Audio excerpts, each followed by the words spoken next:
So today's analysis is going to be about the Ohio Senate race in 2018. So looking at this, we just recently had a primary here along with West Virginia and a couple other states.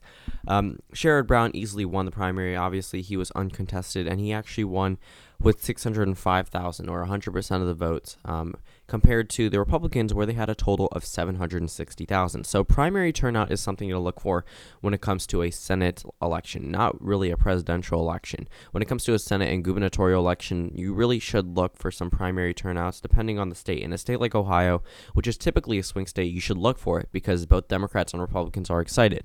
You know, the reason why it's so notable in a state like West Virginia, which is a predominantly Republican state, when more Democrats than Republicans vote, that's something where you should see a warning sign for Republicans because it should be a safe Republican state, meaning more Republicans should come out and vote. But you know, energy is on both the Democratic and Republican side, actually more on the Democratic side. If we compare it to the 2016 primaries, it was almost a 1-to-2 ratio of Democratic to Republican voters statewide. 2,043,000 votes for the Republicans in total, 1,202,000 for the Democrats in total. And Hillary Clinton is more closely tied to Sherrod Brown than Bernie Sanders, so clearly he's going to probably win with the same type of voters that she lost by, but also gain a couple because he is the incumbent U.S. Senator, and she wasn't as popular as Sherrod Brown is today. Let's take a look at his approval rating, a 46% approval rating with a 28% disapproval rating. Okay, in a state like this that voted for Donald Trump by 9% and just recently had Rob Portman win in 2016, he has a lower approval rating and a higher disapproval rating than Sherrod Brown. An 18-point difference separates the approval and disapproval rating between Sherrod Brown. And, you know, that's something that's really crazy because Donald Trump won this state nearing 9%, and this should be a safe Republican state according to the 2016 results. But we all know that Ohio is a swing state. Let's take a look at the results from 2016. Donald Trump won with 51.3% of the vote to Hillary Clinton's 43.2%. Okay, clearly he won. And then we look at the Senate race here. Let's go back to Ohio. Rob Portman easily won with 58% of the vote. Okay, this is the same person who has a 41% approval rating now. So around a net loss of 17% comparing his voters to his approval rating. However, Sherrod Brown back in 2012 was on the same ballot as Barack Obama. And if we look at the presidential results, you know, Sherrod Brown got around the same margin as Barack Obama. 50.1% for Barack Obama, 50.3% for the Democrat Sherrod Brown. But if we look at the Senate results, he was getting the votes from a little bit different areas, okay? President Obama did not win in the same areas that Sherrod Brown won in. They did have some similar areas, like up here, but when it comes to the presidential results compared to the Senate results, there's a little bit more blue than red when you compare the two. And Sherrod Brown got a couple of his votes from some of these smaller counties, like Jefferson County, narrowly went to Sherrod Brown. Belmont County narrowly went to Sherrod Brown. A number of these counties narrowly went to Sherrod Brown. And it just showed that the map was a little bit different when it came to a Senate ballot. And he didn't win by such a large margin. This was a wave year for Democrats, and he should have won by more, but he still was able to hold on to the Senate race in a hotly contested year. And we're going to go back to the United States Senate map and look at it a whole lot more red. If we compare it to where Sherrod Brown won in 2012, a whole lot more blue.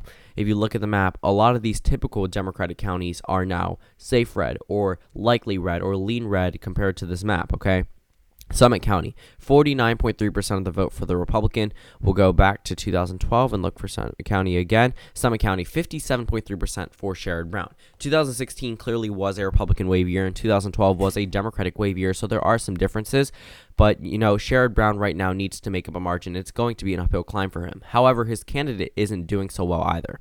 We'll look at the results from the Republican primary. He won 47.4% of the vote, and the rest was split amongst other candidates. It doesn't show a clear unified GOP behind one candidate, and that could be good or that could be bad depending on how the candidate reacted. If he changed some of his policies to appeal to some of these Republican voters, then yes, that's good for the GOP. But right now, there isn't much of a change in how he stands and how he's going to gain those Republican voters back, not to mention winning over the independent voters.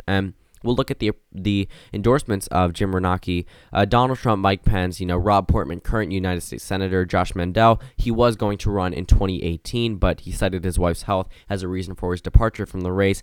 I think he was the only Republican who could beat Sherrod Brown. He ran against him in 2012, lost with 45.1% of the vote. However, if we look at opinion polls, it was really no clear comparison to the other polls. I mean, Sherrod Brown easily defeats almost every other front runner, or actually he defeats every other nominee or candidate. I mean, he's easily defeating the current candidate for the Republican side, but if looking at all the other candidates, he was easily able to defeat them all. Josh Mandel was the only one he couldn't defeat by such a large margin. There was that one poll where he won by double digits, but the rest show a Josh Mandel victory or a close one when it came to talking about 2016. Josh Mandel's name wasn't as popularized, and it wasn't as a Republican state as we saw in 2016. It wasn't a Republican state at the time. It was still a Democratic state under Barack Obama. These poll numbers do make sense for the time period, but then it slowly got to a closer race, and now it doesn't seem as close as it should have been. Jim Renacki is not the best candidate for the GOP. Yes, he's a representative, but his name isn't known statewide. Sherrod Brown is already known, and he isn't the best candidate that they could have nominated. Again, like I said before, that was Josh Mandel, and looking at these numbers in the primary turnout, it spells out good news for Sherrod Brown, because typically it's a 1-to-2 ratio of Democratic to Republican voters, but that wasn't the case in 2018. Yes, there was a governor race on the line, but it wasn't one that was hotly contested on the Democratic side, more on the Republican side, and I think just this goes to show the excitement for the Democratic Party. And if we look at the approval rating of the president, his disapproval rating outweighs his approval rating by 4% in the state of Ohio. Back in February, he had a net 1% approval rating over disapproval rating, and has now gone down to -4, or a net disapproval rating of 4% higher than his approval rating. So that's not the best news. Considering Sherrod Brown's approval rating is pretty high compared to the president, that's not good news, especially in a Democratic wave year. Okay, looking at the primary results, again, not a unified GOP candidate across the state compared to if we look at the 2016 primary. Yes, there were some areas that voted for Donald Trump, the same areas that got him elected in 2016. But, John Kasich was able to do very well and was able to win this state, but Donald Trump was able to win back these voters. I don't see Jim Renacki doing the same thing. He's not going to win back these voters, and this isn't a hotly contested state as you might compare West Virginia, Indiana, Missouri, ones that the GOP are going to be having a lot of funds into, compared to this state where they've pretty much almost given up, considering that their candidate isn't the best. And a lot of the political reports, or like the Sabato crystal ball, show this as a lean Democratic race. The GOP typically targets toss-up races. This is not a toss-up race. This is leaning in the Democrats' favor.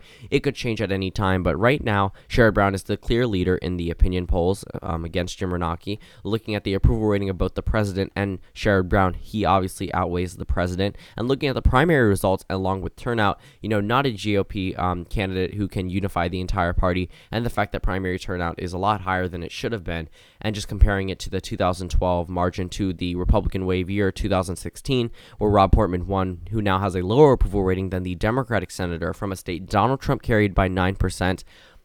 Almost all the signs point towards a Democratic win, especially in the Democratic wave year. Sherrod Brown is probably going to defeat Jim Renacki in this Senate race, okay? It's not going to be easy for him, but he's going to have to lose this race for himself. Again, this is his race to lose. It's not a Republican wave year. This is not a time for Republicans to stand up and win this race, because they're probably not going to. And my final prediction is that Sherrod Brown will win the Ohio Senate race in 2018. Thank you guys for watching this video. Comment down suggestions below. Comment down the next state you want me to do in this analysis/prediction type video, and I'll see you all tomorrow.